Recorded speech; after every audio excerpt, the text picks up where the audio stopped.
दोस्तों नमस्कार। आज हम दर्शन के बारे में चर्चा करेंगे। दर्शन क्या है और कितने प्रकार की दार्शनिक विचारधाराएं भारत में प्रचलित हैं। दोस्तों सामान्यतः हम जो दर्शन का अर्थ लगाते हैं वह है देखने के अर्थ में समझते हैं। किसी चीज़ को देखना, किसी वस्तु को देखना, किसी मूर्ति को देखना, किसी सुंदर दृश्य के दर्शन करना, यह सब देखने से संबंधित है। वह है इंद्रियों द्वारा जो विषय हम अपनी आँखों के द्वारा देखते हैं वह है दर्शन के संदर्भ में हम लेते हैं। परंतु जब हम इसका शास्त्रीय या जो शास्त्रों में वर्णित है, दर्शन शास्त्र में जो वर्णित है, दर्शन के गहरे अर्थ को हम समझते हैं तो इसका कुछ भिन्न अर्थ या बहुत ही गूढ़ अर्थ हमें जानने को मिलता है। भारत में मुख्यतः दर्शन की दो विचारधारा ही प्रचलित हैं, एक आस्तिक विचारधारा और दूसरी नास्तिक विचारधारा। आस्तिक विचारधारा वह है जो वेदों में विश्वास करती है, अर्थात वेदों में बतलाई हुई जो बातें हैं, वेदों के जो सिद्धांत हैं, वेदों के जो नियम हैं, उन पर जो विश्वास करने वाली विचारधारा है वह दर्शन की आस्तिक विचारधारा है। वहीं नास्तिक की यदि बात की जाए तो नास्तिक अर्थात वेदों में बतलाए हुए जो नियम, सिद्धांत और जो बातें हैं उनका खंडन करने वाली जो विचारधारा है वह नास्तिक विचारधारा है। हमारे यहाँ दर्शन का उद्भव ही मोक्ष की प्राप्ति के लिए हुआ है।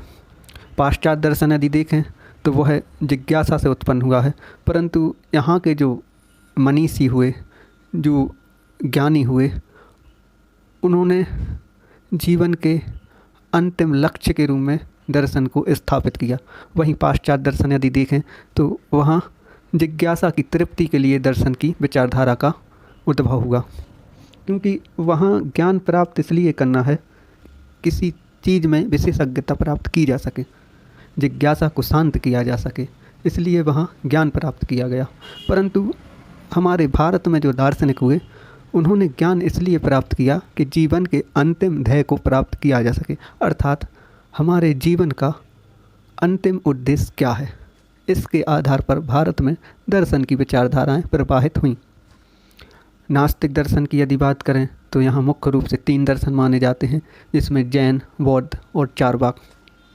चारवाक दर्शन को नास्तिक शिरोमणि कहा जाता है, क्योंकि दर्शन के जितने भी सिद्धांत, जितनी भी बातें, वह सब को नकारता है। वेदों को प्रमाण नहीं मानता, ईश्वर को नहीं मानता, पुनर्जन्म को नहीं मानता, परमात्मा को नहीं मानता, कर्म के सिद्धांत को नहीं मानता। यह सभी सिद्धांत जो अन्य दर्शनों में बतलाए गए हैं, चारवाक दर्शन इनमें से किसी भी सिद्धांत को नहीं मानता, इसलिए उसे नास्तिक शिरोमणि कहा जाता है, अर्थात नास्तिक दर्शनों में सबसे ऊपर का दर्शन। यदि हम जैन और बौद्ध दर्शनों की बात करें तो इसमें कुछ समानताएं हैं। यह पुनर्जन्म, कर्म सिद्धांत, कार्य कारण सिद्धांत आदि में विश्वास करते हैं।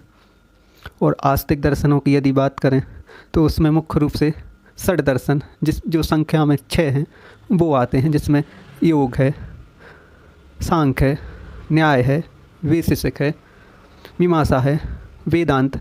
यह दर्शन जो 6 दर्शन हैं वह आस्तिक दर्शन में आते हैं, जो वेदों में बतलाए हुए सिद्धांत को स्वीकार करते हैं। इनमें भी कुछ ऐसे दर्शन हैं आस्तिक में जो ईश्वर को नहीं मानते, परंतु वेदों की प्रामाणिकता को मानते हैं, वेदों में बतलाई गई बातों को स्वीकार करते हैं, परंतु ईश्वर को स्वीकार नहीं करते। जैसे यदि हम बात करें सांख्य दर्शन की तो सांख्य दर्शन अनीश्वरवादी है, ईश्वर की सत्ता को स्वीकार नहीं करता। और वहीं हम यदि योग दर्शन की बात करें तो वह ईश्वर को मानता है, ईश्वरवादी दर्शन है। ऐसे अन्य दर्शन हैं। वहीं यदि वेदांत की बात की जाए आस्तिक दर्शनों में तो वेदांत जो वेदों पर आधारित है, वेद नाम अंतः इति वेदांतः, अर्थात वेदों के मतलब वेदों और उपनिषदों के जो सिद्धांतों पे चलने वाला दर्शन है वो वेदांत दर्शन है।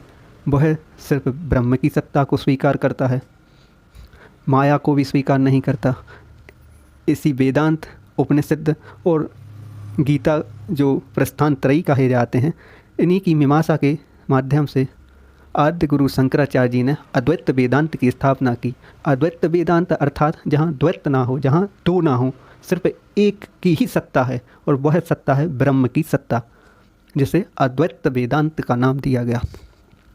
दोस्तों, ऐसे अनेकों रहस्य दर्शन में पड़े हुए हैं, क्योंकि दर्शन हमारे जीवन से संबद्ध है। हमारे जीवन, हमारा व्यवहार, हमारा यूँ कहें कि सांसारिक जीवन से लेके असंसारिक जीवन तक की जो यात्रा है, दर्शन में भरी पड़ी हुई है।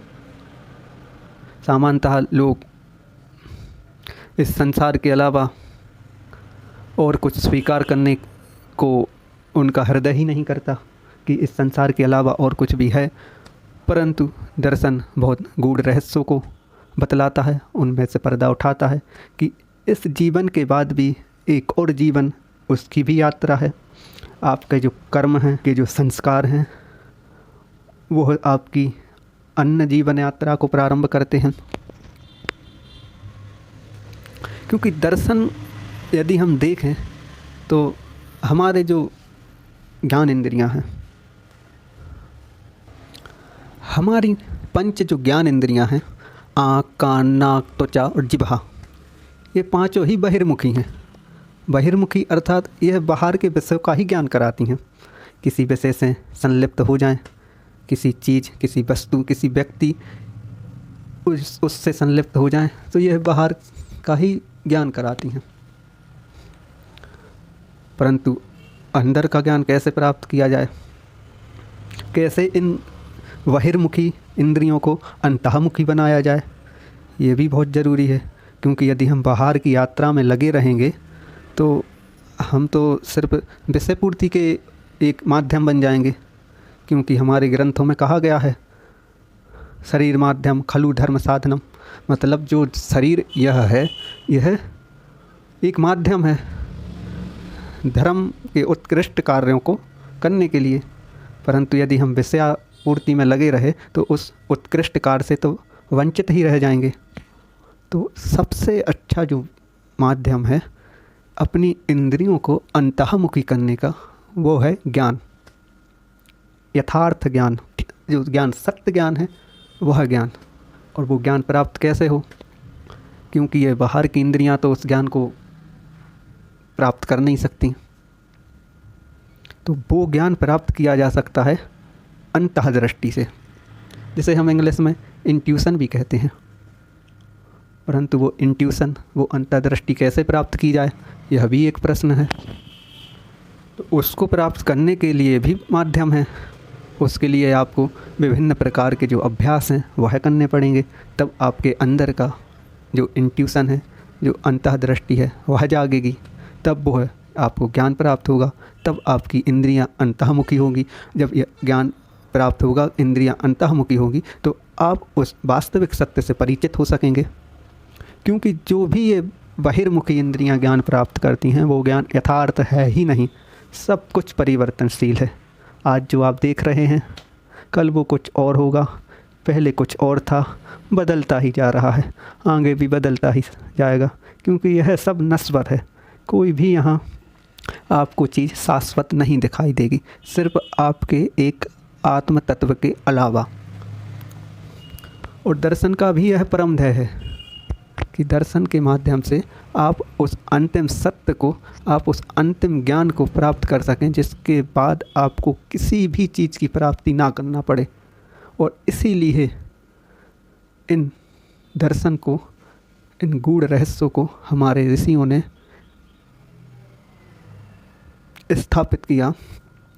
बुद्धि की जो बौद्धिक जो पराकाष्ठा होती है, जो एक बौद्धिक प्रज्ञा होती है, वहाँ पहुंचकर उन्होंने यह अनुभव किया और उन सिद्धांतों को स्थापित किया।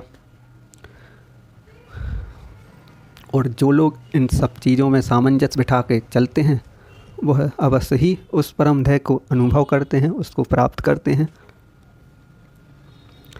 क्योंकि सामान्यतः हम यह देखते हैं कि दर्शन अर्थात सैद्धांतिक, परंतु जो सैद्धांतिक है वो व्यवहारिक भी है। वह व्यवहारिक इसलिए है क्योंकि जो सिद्धांतों में लिपिबद्ध किया गया है, जब वो व्यवहारों में आएगा तो उसका परिणाम हमें प्राप्त होगा।